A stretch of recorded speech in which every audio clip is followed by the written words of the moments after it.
Hello friends, welcome back to another Before You Read lecture. This is our first lecture on the Gospel of John in our series Lent in the Gospels. We are moving our way through the Gospel stories about Jesus, reading and rereading some of the familiar stories as we prepare to celebrate the empty tomb and the resurrection of Jesus on Easter Sunday.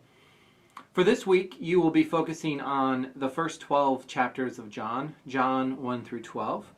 And what I hope to do in this video lecture is going to feel similar to what I've done with previous video lectures in this series.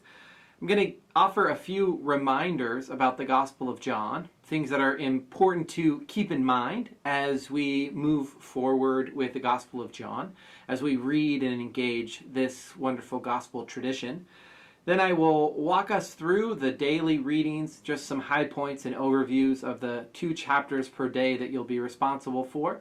And then I will reiterate the suggestions and journal questions that have been with us throughout our time studying the Gospels in Lent. Let me begin with just a few brief reminders about the Gospel of John. The first thing to say at the beginning is that the Gospel of John is largely and widely regarded as the latest of the New Testament Gospels. There has been a view for a long time now that it is written after Matthew, Mark, and Luke, and most New Testament scholars would think that the Gospel of John is largely written independent of those 3 Gospels known as the Synoptic Gospels. Now, there is some debate among contemporary New Testament scholarship about that assumption, but one of the things that is apparent about the Gospel of John is that it offers us the most distinctive account of any of the New Testament Gospels. And I want to remind you of just some of the distinctiveness of the Gospel of John. The first thing is that if you have been reading only Matthew, Mark, and Luke, and you pick up the Gospel of John, you are going to encounter different characters and even different events. And some of these are minor, but some of them are significant. Think, for example, of the Samaritan woman who Jesus spends all of chapter 4 talking with. Well, she's not mentioned at all in the Synoptic Gospels. Or think about the fact that in the Gospel of John, Jesus' incident at the temple, the cleansing of the temple as it is sometimes called, happens at the beginning of the story in the Gospel of John, and it happens at the end of the story in the Synoptic Gospels.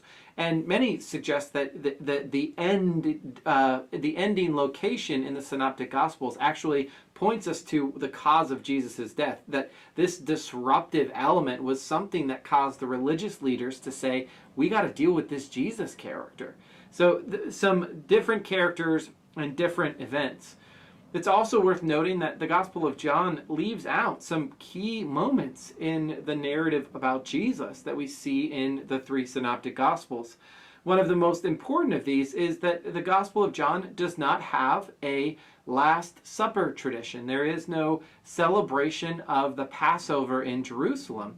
Instead, John 6 is this feeding miracle in which Jesus talks about eating his body and drinking his blood, which maybe it's sort of, that has been, is a transformation of that, the tradition about Jesus' Last Supper. And instead of the Last Supper, the Gospel of John has the foot washing tradition that we associate with Maundy Thursday during Holy Week.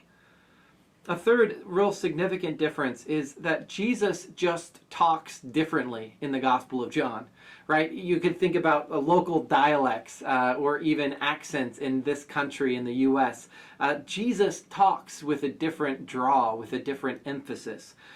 You'll notice if you have a red letter Bible, right, that there's a lot more red letters in the Gospel of John, and they're spread out a lot longer. So Jesus talks a lot. And there's a lot more of what I would call almost monologues of Jesus, or significant dialogues back and forth with a single character. And so we see that Jesus is presented in many ways. The character of Jesus, the significance of Jesus is presented through his speech.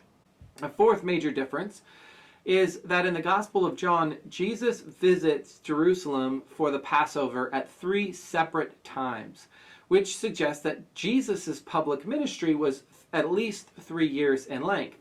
And that stands in tension to a degree with what we see in the Synoptic Gospels that tell us that Jesus went up to Jerusalem once, and it was that fateful trip to Jerusalem that led to his crucifixion. And so this causes us to wonder, was Jesus' public ministry a year in length, as the Synoptic Gospels suggest, or 3 years in length, as the Gospel of John suggests? A fifth element of the distinctiveness of John is about the language. And again, this is connected with how Jesus speaks. But even some of the language that the evangelist uses is unique. So the Gospel of John really values, it sort of delights in metaphor, in symbols, in irony, and deeper meaning. And one example of this is that in the Gospel of John, the wonderful acts of Jesus are not described as miracles or acts of power. They are instead described as signs. Now, signs are something that point to a reality beyond themselves. And so it's theologically, it's literarily significant that in the Gospel of John, what Jesus does, the amazing things that Jesus does, are never the thing in themselves. Instead, these signs point us to certain things, certain realities, certain convictions about who Jesus is and about his ministry. I want to say just a brief word or a few reminders about the historical context, because this is an important part of reading the Gospel of John responsibly and seriously. There is probably more hostility between Jesus and the Jews in the Gospel of John than there is in any of the other synoptic Gospels. And Jesus' language at times is quite harsh. I mean, there is an example in the Gospel of John where Jesus goes so far as to say that the father of his argumentative counterparts, the Jews, is Satan, right? That is harsh language, and this harsh language has supported and has been interpreted as anti-Semitism. It has been used to be anti-Jewish in its orientation. And this is part of the historical context out of which the Gospel of John emerges.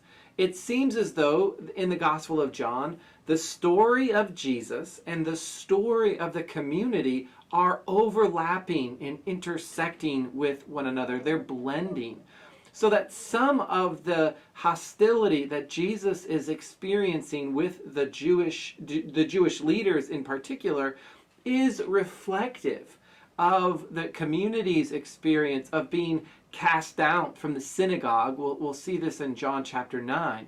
That there is this, that John suggests this painful separation with a Jewish community. And so again, similar to what I said about the Gospel of Matthew, this is an intra-Jewish debate rather than a debate between two world religions, Christianity on the one hand and Judaism on the other hand. Both of those categories are anachronistic for the time period of Jesus' life, and certainly for the time period when the Gospel of John was written. And it's quite possible that the exalted status of Jesus, the divinity of Jesus, is part of what generated this painful separation from a Jewish community. Those that were believers in Christ, those who celebrated this exalted status of Jesus, experienced separation and even persecution from their Jewish communities, is the sort of going hypothesis in a lot of circles who specialize in the Gospel of John. For this week, as I mentioned earlier, you will focus on John chapter 1 through 12. This amounts to about 2 chapters per day if you do it on the daily reading schedule. And so for the first day, you'll read John chapter 1 through 2. This is really the beginnings, right? It's the beginning of the world, as we see in the prologue, John 1, 1 through 18, and the beginning of Jesus' ministry in the rest of chapter 1 and chapter 2. In chapters 3 and 4, we sort of dive into the deep end of Jesus' dialogue with two important characters.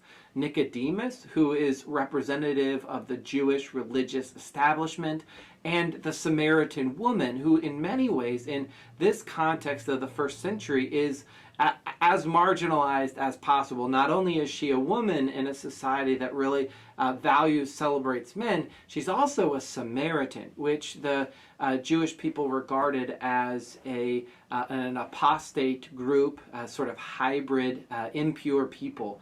And so she's sort of on the other end of the spectrum. It's interesting that for our second day of reading, we get to read both of these important dialogues. Then in John chapters 5 and 6, we see a number of healings and a number of other signs, again, signs that point us to a deeper reality about who Jesus is. In John chapters 7 through 8, we begin to see a rise in conflict and beginnings of Jesus' preparation for the end. He's warning his disciples of what's going to happen to him. He's beginning to suggest that his time is limited. John chapter 9 through 10, again, more conflict with Jesus. And we get an important insight into Jesus' own understanding of who he is, particularly his exalted status and his peculiar relationship with God the Father.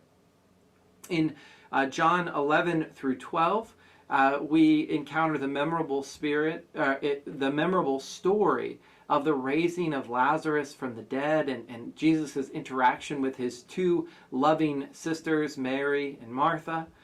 We also see that there is the entry into Jerusalem in John chapter 12. As a reminder for this season of Lent, I've encouraged you to follow this daily reading plan of, at this point, it's about 2 chapters a day. I've invited you to consider using a journal that you could use to capture your thoughts as you complete these daily readings. And I've suggested that you open your time with a simple prayer for illumination, maybe saying, "Speak, O Lord, for your servant is listening." You will also remember that I've repeated the same questions throughout this season of Lent. And so the first question is, how would you summarize your daily reading? How would you summarize in 2 or 3 sentences what you have read for that day? The second question is, what questions do you have about it? What is unclear in it? The third is, what issues in your life or in the life of your community does the text address? The fourth is, what does it teach you about God?